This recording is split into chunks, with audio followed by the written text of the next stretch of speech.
अंतर मन में ज्योति जगा लो, होगा दूर अंधेरा।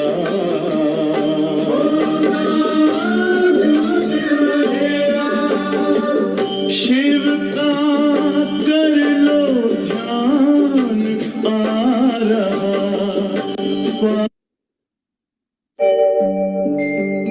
ओम शांति शांति, ओम शांति शांति।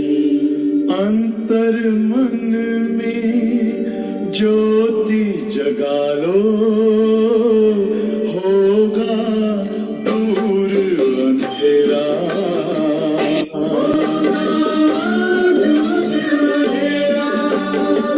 शिव का कर लो ध्यान, आ रहा पावन पुण्य सवेरा।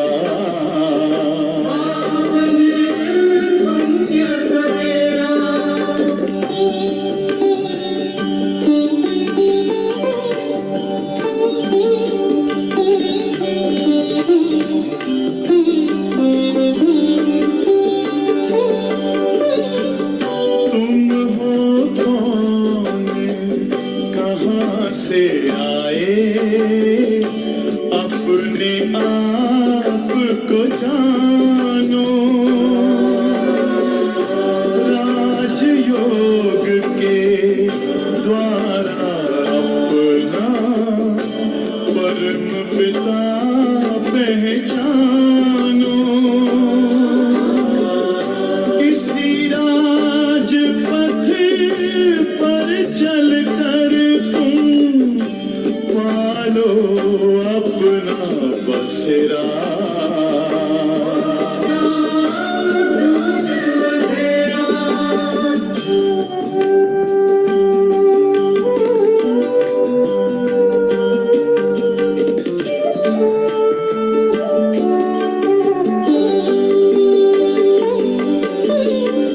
तुम हो आत्मा तन से न्यारे, परमात्मा को प्यारे।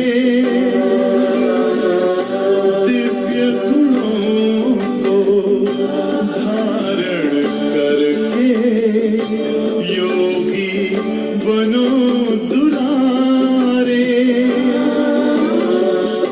ज्योति बिंदु ही तोड़ेगा ये माया मोह का घेरा।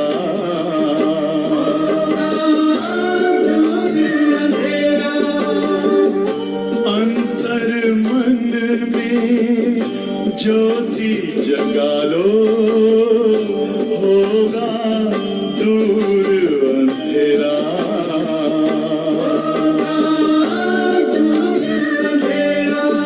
ओम शांति, ओम शांति,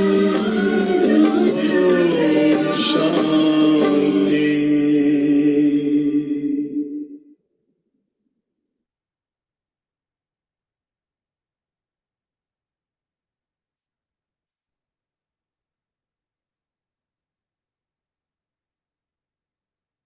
ओम शांती।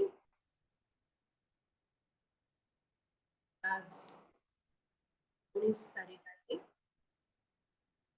आज बाबांनी सर्व ब्रह्मवत्सांना सृष्टी रचयिता, स्वर्ग निर्माता बाबा संगम युगावरती अवतरित स्वर्गाच्या स्थापनेचं कार्य पूर्ण करत आहे। त्यानुसार या कलियुगी सृष्टीचा अंतकाळ आणि सतयुगी नवीन दुनिया, ज्याचं वर्णन बाबांनी याला मुर्गीमध्ये करवलेलं आहे। परंतु त्यापूर्वी या नवीन दुनियेतील उच्च पद प्राप्त करण्यासाठी संगम युगावरती त्याला जी अवस्था बनवायची आहे, जी संपूर्ण स्थिती आपली बनवायची आहे, यासाठीचा विशेष इशारा बाबांनी त्याला मुरलीच्या द्वारे आज दिलेला आहे. बाबा म्हणतात, मीठे बच्चे बाप आए हैं, सारी दुनिया का हाहाकार मिटाकर जय जयकार करने। पुरानी दुनिया में है हाहाकार, नई दुनिया में है जय जयकार। प्रश्न है, कौन सा ईश्वरीय नियम है जो गरीब की बात का पूरा वर्षा लेते साहूकार नहीं दे पाते? है की जो बाबांना गरीब निवास असं म्हटलं जातं. संगम युगावरती बाबा आपल्याला बेगर टू प्रिन्स बनवत आहे. त्यासाठी बाबांनी त्याला ईश्वरीय नियम सांगितला की देह सहित देहाच्या सर्व वस्तू, वैभव, पदार्थ, संपत्ती या सर्वातून आपला बुद्धियोग काढून एक बाबा, आणि ज्याप्रमाणे बाबा सांगतात की शांतीधाम आणि सुखधामची स्मृती ही आवश्यक आहे, आणि ही निरंतर स्मृती राहण्यासाठी आपल्याला बेगर बनायचं आहे. त्यालाच अधिक स्पष्ट करत असताना बाबांनी सांगितलं, पूरा बेगर बनो, जो कुछ भी है उसे भूल जाओ। तो गरीब बच्चे सहज ही भूल जाते हैं, परंतु साहूकार जो अपने को स्वर्ग में समझते हैं, उनकी बुद्धि में कुछ भूलता नहीं। इसीलिए जिनको धन, दौलत, मित्र, संबंधी याद रहते हैं, वह सच्चे योगी बन नहीं सकते। उन्हें स्वर्ग में उच्च पद नहीं मिल सकता। कि जर आपला बुद्धियोग, धन, दौलत, मित्र, संबंधी यांच्यामध्ये लागलेला असेल, तर ती मन बुद्धी बाबांशी जोडली जाऊ शकत नाही, सहज याद आपण करू शकत नाही. आणि म्हणून बाबा म्हणताय, उच्च पद मिळवण्यासाठी ह्या सर्वातून बुद्धियोगाला काढून ते सर्व संबंधी बाबा आहेत किंवा ज्ञान, धन, दैवी गुणांची प्राप्ती ही अंतर आत्म्याची अविनाशी संपत्ती आहे. ही आपल्याला अनुभव, ही आपल्याला जर स्मृती असेल आणि अविनाशी प्राप्ती करण्याचं लक्ष आपलं असेल, तर आपण भविष्य अनेक जन्मांसाठी उच्च पदाची प्राप्ती करू शकतो. हा इशारा आज बाबा आपल्याला मुरलीच्या द्वारे देत. ओम शांती. मीठे मीठे निश्चय बुद्धि बच्चे तो अच्छी रीति जानते हैं, उन्हों को पक्का निश्चय है कि बाप आया है, सारी दुनिया का झगड़ा है। जानते हैं इस तन में बाप आए हुए हैं, जिसका नाम भी है शिव बाबा. मुरलीच्या सुरुवातीला बाबा आपल्याला आठवण करून देतात की आपल्याशी कोण बोलत आहे. किंवा आपण जे महावाक्य ऐकत आहोत ते महावाक्य ऐकवणारे शिवबाबा जे ज्ञान सागर आपल्या सर्वांच्या समोर आहे. तर बाबा म्हणतायत की शिवबाबा सम्मुख आहेत की ज्यांना बेहदचे पिता म्हटलं जातं. बाबा म्हणतात की बाबा साकार दुनियेमध्ये या सृष्टी रंगमंचावरती अवतरित कोणतं कर्तव्य करतात हे स्पष्ट केलं महावाक्यामध्ये सुद्धा. बाबा म्हणतात हाहाकार को मिटाकर जय जयकार. मृत्यु लोक में कितने झगड़े आदि सब है, अमर लोक में झगड़े की बात नहीं. यहाँ कितना हंगामा माना हाहाकार लगा हुआ है, कितनी कोर्ट जज आदि है, मारा मारी लगी हुई है, विलायत आदि में देखो हाहाकार है, सारी दुनिया में खिटपिट बहुत है. इसको कहा जाता है पुरानी तमो प्रधान दुनिया. किचड़ा ही किचड़ा है, जंगल ही जंगल है. बेहद का बाप यह सब कुछ मिटाने के लिए आए हैं. अभी बच्चों को बहुत सयाना समझदार बनना है. निश्चय बुद्धी अर्थात जे बाबा मुरलीच्या द्वारे आपल्याला गुह्य राज समजवतात हे सर्व गुह्य राज समजून त्याच्यावरती विचार सागर मंथन करून त्याचा बाबा ज्याप्रमाणे सांगतात तसा अर्थ लक्षात घेऊन आपल्याला काय बनायचंय सयाना आणि समज. तर बच्चों में भी लड़ाई झगड़ा होता रहेगा तो बाप के मददगार कैसे बनेंगे. बाबा को तो बहुत मददगार बच्चे चाहिए. बाबा म्हणतात आज बाबांना संगम युगामध्ये मददगार समजू सयाने बच्चे पाहिजे. सयाने समझो अर्थात जिनमें कोई खिटपिट न हो. यह भी बच्चे समझते हैं यह पुरानी दुनिया है, अनेक धर्म है, तमो प्रधान विशेष वर्ल्ड है, सारी दुनिया पतित है. पतित पुरानी दुनिया में झगड़े ही झगड़े. इन सब को मिटाने जय जयकार कराने बाप आते हैं. हर एक जानते हैं इस दुनिया में कितना दुख और अशांति है, इसीलिए चाहते हैं कि विश्व में शांति हो. अब सारे विश्व में शांति कोई मनुष्य कैसे करेंगे.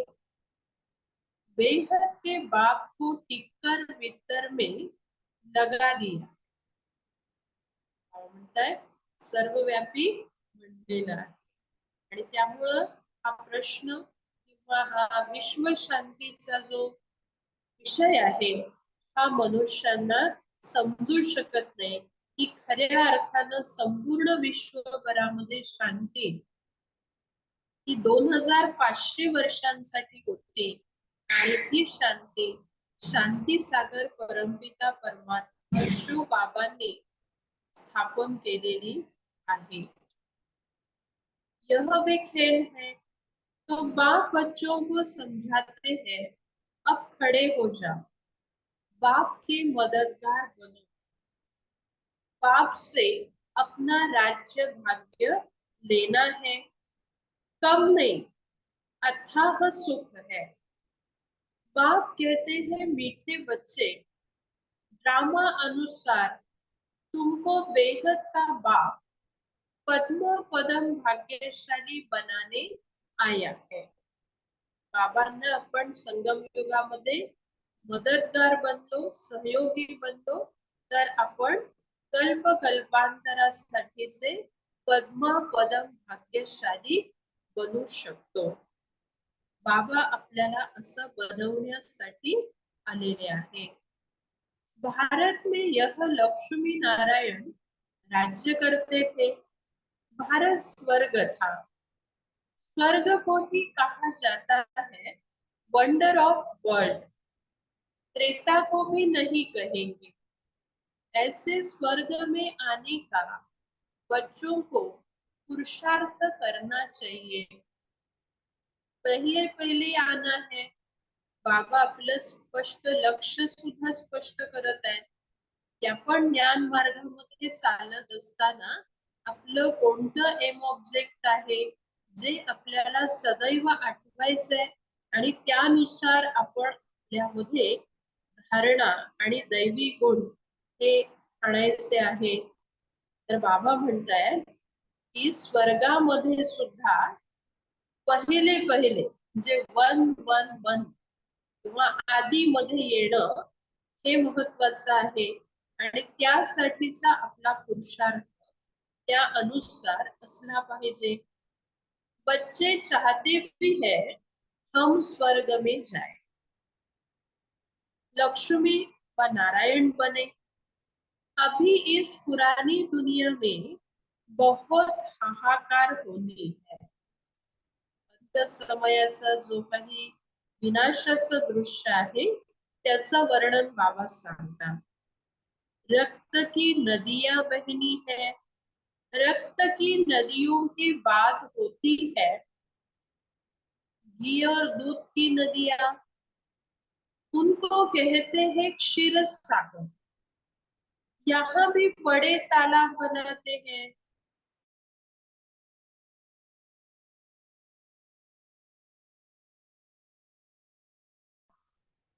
उसमें फिर स्नान करते हैं। शिवलिंग पर भी दूध चढ़ाते हैं। सतयुग की भी एक महिमा है कि वहां घी दूध की नदियां थी। ऐसी कोई बात नहीं है। प्रत्यक्ष स्वरूपात तर दुधाच्या नद्या नव्हत्या, परंतु पाण्यामध्ये अशी ताकद होती की जी दुधा समान. बाबा म्हणतायत की पाचही तत्व सतोप्रधान होते, शुद्ध होते आणि ही प्रकृती पवित्र होती आणि त्यामध्ये हे नद्यांचं वर्णन असं करता येईल की या पाण्यामध्ये अशी ताकद होती. बाबा म्हणतात की अशा सतोप्रधान सुंदर अशा स्वर्गाचे तुम्ही मालक होता, विश्व के मालिक बनते हो। इस समय तुम गुलाम, फिर तुम बादशाह बनते हो। सारी प्रकृति तुम्हारी गुलाम बन जाती है। वहां कभी बेकायदे बरसात नहीं पड़ती, नदियां उछल नहीं खाती। वर्तमान मध्ये आपण पाहत आहोत प्रकृतीची हलचल, कुठं पूर असेल आणि कुठं सुका दुष्काळ असेल, तर अशी ही हलचल, असंतुलन, अस्थिरता प्रकृतीची आपल्याला पाहायला मिळत आहे. परंतु बाबा म्हणतात सतयुगामध्ये असं होऊ शकत नाही. इथं प्रकृती सुद्धा कायदेशीर ही सर्व दैवी मनुष्य अर्थात देवतांना सदा सुख देई। कोई उपद्रव नहीं होता। यहाँ देखो कितने उपद्रव है। वहां पक्के वैष्णव रहते हैं, विकारी वैष्णव नहीं। यहाँ कोई वेजिटेरियन बना तो उनको वैष्णव कहते हैं, परंतु नहीं, विकार से एक दो को बहुत दुख देते हैं। बाबा म्हणतात की वैष्णव अर्थात विष्णू अंशी आणि खरे विष्णू अंशी तर सतयुगामध्ये म्हटलं जाईल की ज्या देवतांचं गायन डबल अहिंसक असं केलं जातं. तर बाबा म्हणतात की तिथं देवतांचं खानपान सुद्धा शुद्ध असेल आणि त्याचबरोबर संकल्प, बोल आणि कर्म देखील दैवी गुणांनी युक्त अर्थात सुखदायी, श्रेष्ठ असे असते. आणि त्यामुळं बाबा म्हणत आहे कि सच्चे वैष्णव, पक्के वैष्णव तो वहां रहते हैं। बाप कितना अच्छी रीति समझाते हैं। यह भी गायन है गावड़े का छोरा। श्री कृष्ण तो गावड़े का हो नहीं सकता, वह तो वैकुंठ का मालिक है। भारत खास आणि आम सारी दुनिया ज्याच्यासाठी विश्वाचे मालिक असं प्रथम राजकुमार असं गायन श्रीकृष्णाचे आहे, तर बाबा म्हणतायत त्याला असं म्हणता येणार नाही। गावड़े का छोरा, वह तो वैकुंठ का मालिक है, फिर 84 जन्म लेते हैं। यह भी तुम अभी जानते हो कि हमने भक्ति में कितने धक्के खाए, पैसे बर्बाद किए। बाबा पूछते हैं, नेहमी बाबा मुरलीमध्ये हा प्रश्न आपल्याला विचारतो। बाबा काय म्हणतात कि तुमको इतने पैसे दिए, राज्य भाग्य दिया, सब कहाँ गया? तुमको विश्व का मालिक बनाया, फिर तुमने क्या किया? कारण स्वर्गाचं गायन आहे की जिथं सोन्याचा धूर निघत होता किंवा सोन्याचे महल होते आणि सर्व प्रकारची संपन्नता होती, अथाह धन होतं। तर बाबा म्हणतायत की त्याच्या तुलनेमध्ये आज आपण एकदम गरीब कंगाल बनलो। व इतकं सर्व बाबांनी आपल्याला बरसात स्वरूपामध्ये दिलेलं होतं, तर ते आपण कुठं गमावलं? साहजिक बाबा याचं आपल्याला स्पष्टीकरण देतात की भक्तीमध्ये अनेक मंदिरं जी बांधली गेली व भक्तीसाठी भक्तीमध्ये हा आपण धन वर्षा सगळा खर्च केला। बाप तो ड्रामा को जानते हैं, नई दुनिया सो पुरानी दुनिया, पुरानी दुनिया सो नई दुनिया बनती है। यह चक्र है, जो पास्ट हुआ वह फिर रिपीट होगा। बाप कहते हैं अभी थोड़ा समय है, पुरुषार्थ कर भविष्य के लिए जमा करो। पुरानी दुनिया का सब कुछ मिट्टी में मिल जाना है, ज्ञान को लेंगे नहीं। बाप है गरीब निवास, गरीब वहां सावकार बनते हैं। म्हणतात इथं जे गरीब आहे त्यांनी जर गरीब निवास बाबांना ओळखलं आणि बलिहार गेले बाबांच्या वरती आणि पुरुषार्थ उंच केला, तर ते सावकार बनू शकतात। सावकार वहां गरीब बनते हैं। अभी तो पदमपति बहुत है, वह आएंगे परंतु गरीब बनेंगे। वह अपने को स्वर्ग में समझते हैं, ज्यांच्याकडे धन संपत्ती वस्तू वैभव याची भरपूरता आहे, ते समजतात आता आम्ही स्वर्गामध्येच आहे। वह अपने को स्वर्ग में समझते हैं, वह बुद्धि से निकल नहीं सकता। यहाँ तो बाप कहते सब कुछ भूल जाओ, खाली बेगर बन जाओ। आजकल तो किलोग्राम, किलोमीटर आदि क्या क्या निकला है। जो राजा गद्दी पर बैठता है वह अपनी भाषा चलाते हैं, विलायत की भी नकल करते हैं, अपना अकल तो है नहीं, तमो प्रधान है।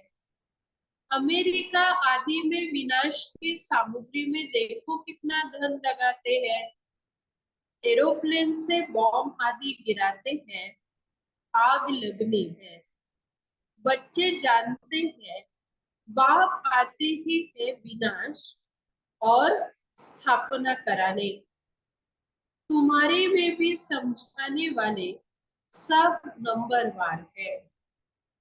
सब एक जैसे निश्चय बुद्धी नहीं है। बाबा म्हणतायत की बाबांच्या वरती निश्चय सुद्धा सर्वांचा समान नाहीये। यामध्ये सर्व बच्चे नंबरवार आहेत। जैसे बाबा ने किया, बाबा को फॉलो करना चाहिए। साकार ब्रह्मा बाबांना फॉलो केलं पाहिजे। पुरानी दुनिया में यह पाई पैसे क्या करेंगे? आजकल कागज के नोट निकले हैं, वहां तो सिक्के माना मोहरे होंगे।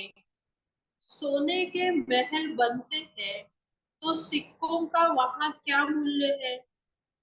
जैसे सब कुछ मुफ्त में है, सतो प्रधान धरनी है ना, अभी तो पुरानी हो गई है। वह है सतो प्रधान नई दुनिया, बिलकुल जमीन। बाबा एकीकडे कलियुगी दुनियेचा विनाशाचंही वर्णन करत आहे आणि त्याचबरोबर येणारी नवीन दुनिया, स्वर्णिम दुनिया, सुखी दुनियेमध्ये प्रकृती, जमीन, नदी ह्या प्रकारे सर्व गोष्टींचं बाबा वर्णनही करत आहेत। जसं साकार मध्ये ही वाणी ऐकवत असताना बाबा आपल्याला संपूर्ण विश्वाचा सैर करवत आहे। जसं की बाबांनी आता विनाशाच्या बाबतीत अमेरिकेची गोष्ट सांगितली आणि लगेच बाबा आपल्याला सतयुगी कसे झाड असतील, कशा प्रकारे तिथं पाच तत्व सुंदर असते त्याचंही वर्णन करवत आहेत। बाबांनी सांगितलं, तुम सूक्ष्म वतन में जाते हो तो शुगर आदि पीते हो, परंतु वहां झाड़ आदि तो है नहीं, न मूल वतन में है। जब तुम वैकुंठ में जाते हो तब वहां तुमको सब कुछ मिलता है। बुद्धि से काम लो, सूक्ष्म वतन में झाड़ होंगे नहीं। बाबा आपल्याला मुरलीच्या द्वारे जे जे पॉइंट सांगतात त्याचा बाबा म्हणतात बुद्धीनं चांगल्या प्रकारे अर्थ समजून घेतला पाहिजे। झाड़ तो धरनी पर होते हैं, न कि आकाश में। जसं बाबांना भोग स्वीकार करवला जातो तर काही संदेशी असा अलग अलग प्रकारचा आपल्याला संदेश सांगतात, तर त्या संदेशामध्ये जे काही वर्णन करतात त्यामध्ये हेही सांगितलं जाईल की बाबांनी शुबिरस पाजवला। तर बाबा म्हणतात असं कुठलं तिथं झाड नाहीये की ज्याचा आपल्याला कोणता रस दिलेला आहे, तर ह्या बुद्धीनं समजण्याच्या गोष्टी आहेत। विचार सागर मंथन करना है तो आत्माएं भी ऊपर में ठहरती है, छोटी बिंदी है। यह सब बातें तुमको धारण करनी है। तब किसको धारणा करा सकेंगे? टीचर जरूर कुछ जानते हैं, तब तो औरों को पढ़ाते हैं, नहीं तो टीचर काहे का? परंतु टीचर्स भी नंबरवार। तुम बच्चे वैकुंठ को भी समझ सकते हो। ऐसे नहीं कि तुमने वैकुंठ नहीं देखा। 5000 वर्षापूर्वी तर आपण सतयुगामध्ये पार्ट बजावलेला आहे। त्यामुळं आत्मा त्या सृष्टी चक्रातील प्रत्येक युगाची अनुभवी आहे। असं आपण म्हणू शकत नाही की हे आपण पाहिलेलं नाही। बहुत बच्चों ने साक्षात्कार भी किया है। वहां स्वयंवर कैसे होता है, क्या भाषा है, सब कुछ देखा है।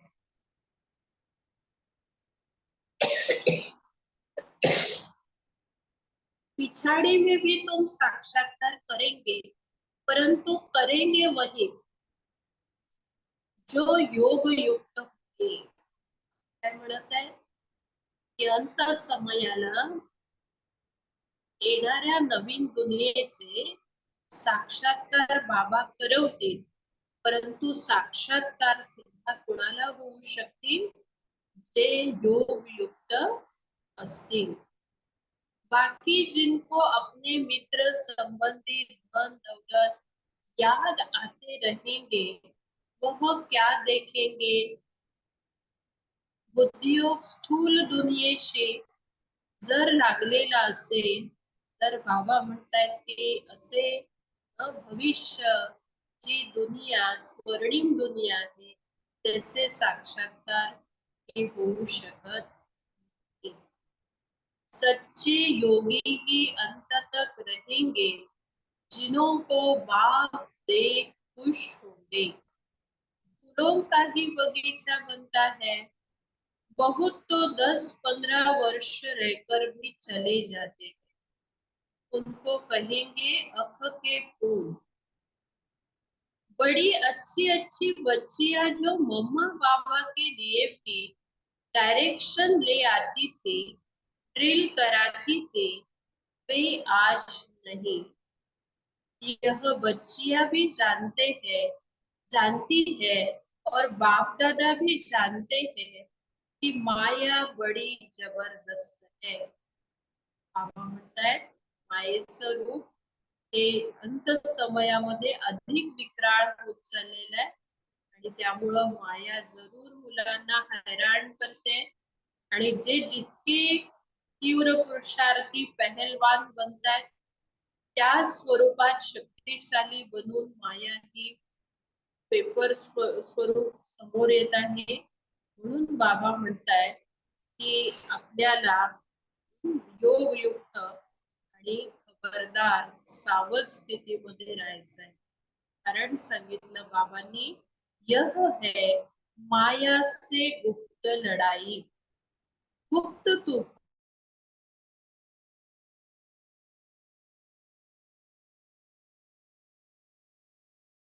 यह हार जीत का बना हुआ ड्रामा है, तुम्हारी कोई हथियारों से लड़ाई नहीं। या युद्धामध्ये प्रत्यक्ष कोणते हथियार नाहीये। म्हणून बाबांनी वरती शब्द वापरला की यह गुप्त तूफान है, गुप्त लढाई है। यह तो भारत का प्राचीन योग नामी ग्रामी है, जिस योग बल से तुम यह बनते हो। बाहुबल से कोई विश्व की बादशाही ले न सके। खेल भी वंडरफुल है, कहानी भी है। दो पिल्ले लड़े, मक्खन तीसरे को मिल गया। तो कहा भी जाता है सेकंड में विश्व की बादशाही। तसं बघितलं तर ही किती छोटी गोष्ट आहे की आपण बाल्यकालामध्ये ऐकलेली आहे, परंतु बाबा म्हणतायत ही छोटीशी गोष्ट किती कित्येक मोठा अर्थ स्पष्ट करवणारी आहे की या प्रकारे हे एकमेकांमध्ये युद्ध होईल विश्वाची बादशाही प्राप्त करण्यासाठी। परंतु जो विश्व रचयिता विश्वाचा स्वर्णिम दुनियेचा रचयिता परमात्मा आहे, तो हा विश्वच्या मालिकपणचा जो वर्षा आहे तो ही बादशाही जे ज्ञान आणि योग बल याच्याद्वारे 5 विकार रूपी रावणावरती विजय मिळवते त्यांनाच हा वर्षा किंवा ही बादशाही देणार आहे। तर हा राज बाबा म्हणतात आपण समजतो आणि म्हणूनच बाबा म्हणतात की भक्तीमध्ये श्रीकृष्णाच्या मुखामध्ये माखन दाखवलेलं आहे, लोणी दाखवलेलं आहे। वास्तव में श्री कृष्ण के मुख में नई दुनिया देख, योग बल से तो विश्व की बादशाही रूपी माखन लेते हो। राजाई के लिए कितनी लड़ाई होती है और कितने लड़ाई से खत्म भी होते हैं। इस पुरानी दुनिया का हिसाब किताब चुकतू होना है। इस दुनिया की कोई भी चीज रहनी नहीं है। दुनिया पुरानी है आणि रावण राज्यातील जडजडीभूत अवस्थेत ही सर्व दुनिया अर्थात हर चीज झालेली आहे. आणि त्यामुळं नवीन दुनियेसाठी सर्व सामुग्री नवीन असेल, ही पुरानी दुनियेची सामुग्री समाप्त होईल.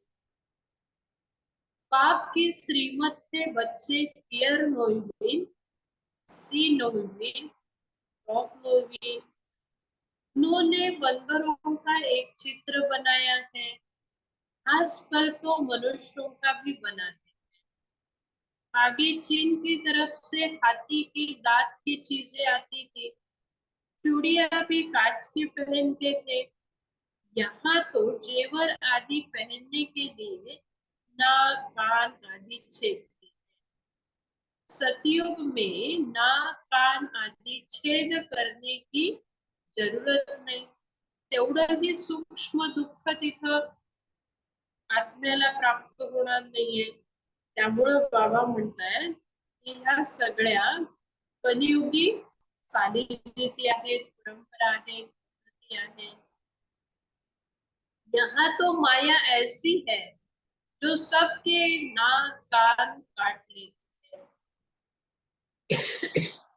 तुम बच्चे अब स्वच्छ बनते हो, वहाँ नेचुरल ब्यूटी रहती है, कोई चीज लगाने की जरूरत नहीं. यहाँ तो शरीर ही तमो प्रधान तत्वों से बनते हैं, इसीलिए बीमारियां आदि होती हैं. वहाँ यह बातें होती नहीं. अभी तुम्हारी आत्मा को बहुत खुशी है कि बेहद का बाप को बढ़ाकर नर से नारायण अथवा अमरपुरी का मालिक बनाते हैं. इसीलिए गायन है, अतीन्द्रिय सुख पूछना हो तो गोप गोपियों से पूछो. भक्त लोग इन बातों को नहीं जानते हैं. तुम्हारे में भी खुश रहे और इन बातों का सिमरण करते रहे, ऐसे बच्चे बहुत थोड़े हैं. बाबांनी काय सांगितलं, कोणती खुशी आपल्याला असली पाहिजे की बेहदचे शिवबाबा आपल्याला हे उंच ते उंच ज्ञान देऊन नरापासून नारायण अर्थात अमरपुरीचे मालिक बनवत आहेत. ही खुशी, ही स्मृती बाबा म्हणतात आपल्याला दिवसभर राहिली पाहिजे. पण असे बाबा म्हणतात खूप थोडे बच्चे आहेत की ह्या पॉइंटचं सिमरण विचार सागर मंथन दिवसभर करून ते अतींद्रिय सुखाचा आणि खुशीचा अनुभव करतात. अबलाओं पर कितने अत्याचार होते हैं. जो गायन है द्रौपदी का, वह सब प्रैक्टिकल में हो रहा है. द्रौपदी ने क्यों पुकारा, यह मनुष्य नहीं जानते. बाप समझाते हैं, तुम सब द्रौपदियां हो. ऐसे नहीं फीमेल सदैव फीमेल ही बनती है. 2 बारी फीमेल बन सकती है, जास्ती नहीं. बाबा हेही स्पष्ट करवत आहे, या सृष्टी चक्रामध्ये 84 जन्मांचा जो आपण पार्ट पूर्ण करतो, त्यामध्ये 2 जन्म स्त्री आणि 2 जन्म पुरुष या पद्धतीनं हर एक आत्म्याने स्त्री आणि पुरुष या दोनही शरीराच्या द्वारे आपला पार्ट प्ले केलेला आहे. माताएं पुकारती है, बाबा रक्षा करो, हमको दुशासन विकार के लिए हैरान करते हैं. इसको कहा जाता है वैश्यालय. स्वर्ग को कहा जाता है शिवालय. वैश्यालय है रावण की स्थापना, शिवालय है शिव बाबा की स्थापना. और तुमको नॉलेज भी देते हैं. बाप को नॉलेजफुल भी कहा जाता है. ऐसे नहीं नॉलेजफुल माना सबके दिलों को जानने वाले। इनसे क्या फायदा? बाप कहते हैं, बाबा म्हणतात नॉलेजफुल अर्थात सृष्टीच्या आदि मध्य अंताची नॉलेज ज्ञान ज्यांच्यामध्ये आहे। तो यह सृष्टि के आदि मध्य की अंत की नॉलेज मेरे बिगर कोई दे न सके। मैं ही तुमको पेट पढ़ाता हूँ, ज्ञान सागर एक ही बाप है। वहाँ है भक्ति की प्रालंब, सतयुग त्रेता में भक्ति होती नहीं। पढ़ाई से ही राजधानी स्थापन हो रही। प्रेसिडेंट आदि देखो कितने वजीर हैं, एडवाइस देने के लिए वजीर रखते हैं। सतयुग में वजीर रखने की जरूरत नहीं। अब बाप तुमको अक्कलमंद बनाते हैं। बाबा आपल्याला ज्ञान देऊन श्रीमत देऊन एवढं हुशार बनवतात, समजदार बनवतात की आधा कल्प आपल्याला कोणाचीही मत घ्यायची जरूरत पडू शकत नाही। यह लक्ष्मी नारायण देखो कितने अक्लमंद थे। बेहद की बादशाही बाप से मिलती है। शिव जयंती बाप की ही मनाते हैं। जरूर शिव बाबा भारत में आकर विश्व का मालिक बनाकर गए हैं। लाखों वर्ष की बात नहीं है, कल की ही तो बात है। अच्छा, ज्यादा क्या समजावूं? बाबांनी खरं तर मुरलीमध्ये सतयुगाचं पूर्ण वर्णन करवलं। सतयुगामध्ये कशा प्रकारे आपल्याला सर्व अनुभव सुख हे प्राप्त होतं ह्याचं बाबांनी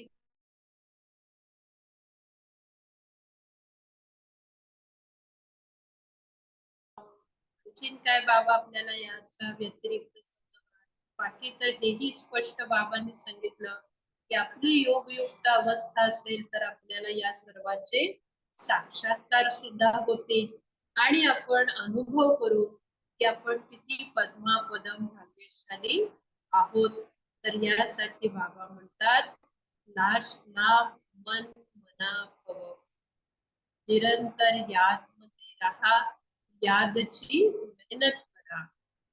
वास्तव में यह पढ़ाई इशारे की, म्हणजे सम्मुख आपल्याला ही महावाक्य आहेत, परंतु या सगळ्याचा आंतरिक जो बाबांचा भाव आहे सांगण्या पाठीमागचा, वर्णन करण्या पाठीमागचा, तो भाव आपल्याला चांगल्या प्रकारे समजून घ्यायचा आहे, इशारा समजून घ्यायचा आहे।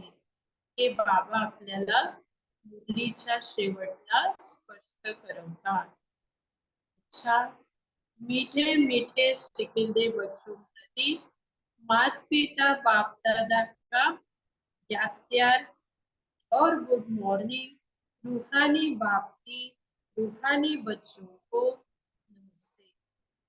हम रूहानी बच्चों की रूहानी बाप दादा को याद प्यार, गुड मॉर्निंग और नमस्ते।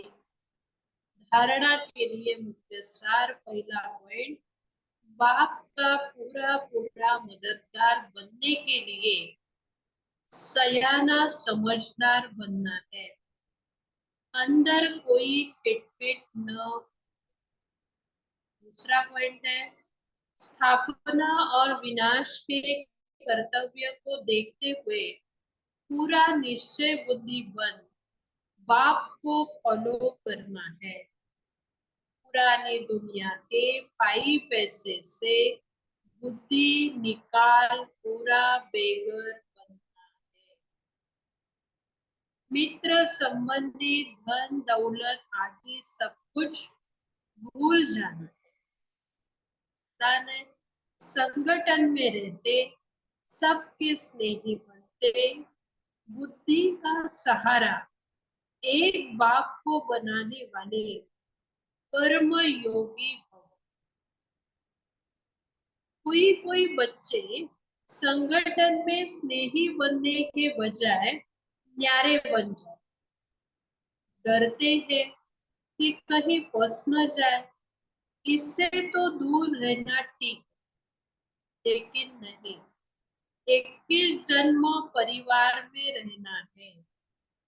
अगर डरकर किनारा करेंगे तो यह भी कर्म संन्यासी के संस्कार होंगे। बाबांनी कर्मयोगी भवचं वरदान दिलं. या वरदानाचे स्पष्टीकरण देत असताना बाबा म्हणतात की संघटनामध्ये आपण येत असताना आपल्याला स्नेही बनायचंय. पण कधी कधी असा विचार केला जातो की आपण जास्ती संघटनामध्ये आलो तर आपण या देहधारींच्या मध्ये त्या स्थूलतेमध्ये आपण अति येऊ की जी बाबांची याद आपण जास्ती करू शकणार नाही. तर बाबा म्हणतायत की हाच तो परिवार आहे, दैवी परिवार, आत्ताचा ईश्वरीय परिवार, सो भविष्याचा दैवी परिवार आहे की ज्याच्यामध्ये आपल्याला 2500 वर्ष हे या दैवी परिवाराच्या संघटनामध्येच आपल्याला पार्ट बजावायचं आणि हे आपण स्मृती ठेवून आपल्याला कर्मयोगी बनायचंय, कर्म संन्यासी नाही. संगठन में रहो, सबके स्नेही बनो, लेकिन बुद्धि का सहारा एक बाप को, दूसरा न कोई.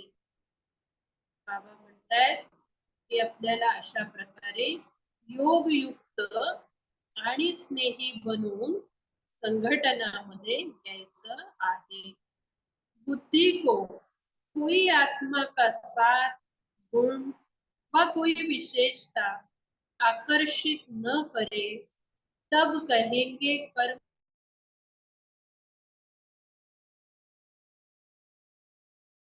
स्लोगन है, बाप दादा के राइट हैंड बनो, लेफ्ट हैंड नहीं. मुरलीच्या मधून सुद्धा बाबांनी आपल्याला इशारा दिला मदतगार बनण्याचा. तर मदतगार बनणे अर्थात राइट हँड बनणे.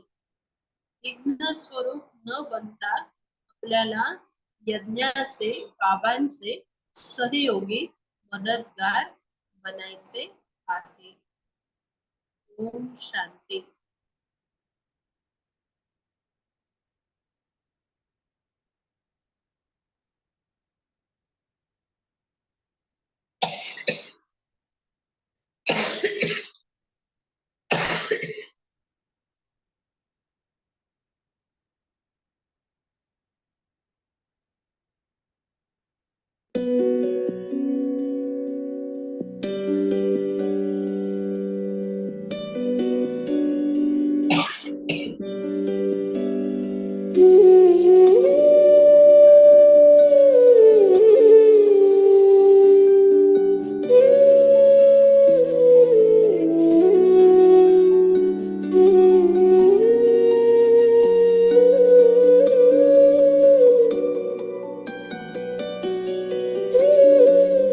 जीवन के दाता, सांसों के स्वामी, ये नैया की पतवार तुमको है अर्पण.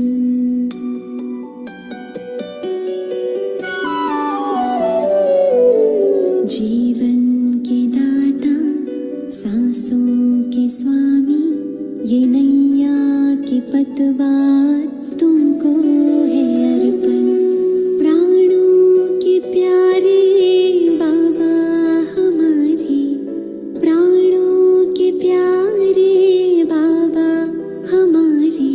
तुझे तेरा सब कुछ समर्पण समर्पण. जीवन के दाता, सांसों के स्वामी, ये नैया की पतवार तुमको है अर्पण.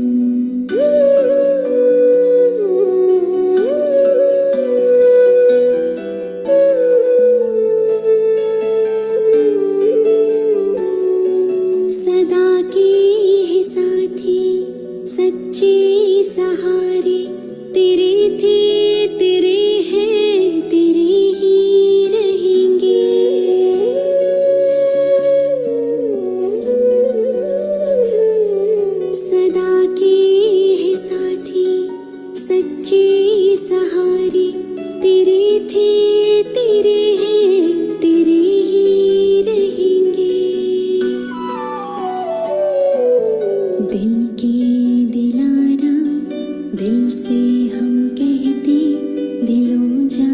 से बाबा तुझ पे है अर्पण। प्राणों के प्यारे बाबा हमारे, प्राणों के प्यारे बाबा हमारे, तुझे तेरा सब कुछ समर्पण समर्पण। जीवन के दाता, सांसों के स्वामी, ये नैया की पतवार तुमको है अर्पण।